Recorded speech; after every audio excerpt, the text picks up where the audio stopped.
যাই আমি দিতেন, তোমরা দেখছো দিদিস ডে নাইট। তবে আজকে কিন্তু আমার মনটা বেশ খারাপ, কারণ তোমরা দেখেছো আমার নখগুলো কিন্তু বেশ ভালোই বড় ছিল, বাট আজকে কেটে ফেলতে হলো। সবাই এত আশপাশ থেকে এমন কথা বলছে, আর পারছিলাম না এগুলো সহ্য করতে।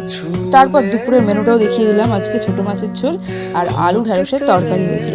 তারপর কিন্তু এখানে দেখো আমাদের বাড়ির সামনে রাস্তা তৈরি হবে বলে মাটি ঘুরতেও চলে এসছে। আর তারপর সন্ধ্যাবেলায় এখানে নিয়ে বসে পড়েছি কিন্তু ম্যাগি। আর ম্যাগির কি টেস্ট আলাদা করে বলতে হয় বলো? ম্যাগি আমাদের কিন্তু মোটামুটি সবারই প্রিয়। আর তারপর দেখো চলে এসছে কিছু লজেন্সের কৌটো। আর এখন চলো দেখিয়ে দিই, এই দেখো এই কাচের গ্লাসটা কিন্তু ফ্রি দিয়েছে লজেন্সের কৌটোর সাথে, ঠিক আছে? আর এই লজেন্সটা আমাদের সবসময় আসতেই থাকে। আর তারপর এখন কিন্তু মা রাতে ডিনারের জন্য বানাচ্ছে গরম গরম ঘুগনি। আর দেখতেই পাচ্ছ ঘুগনি কিন্তু রেডি।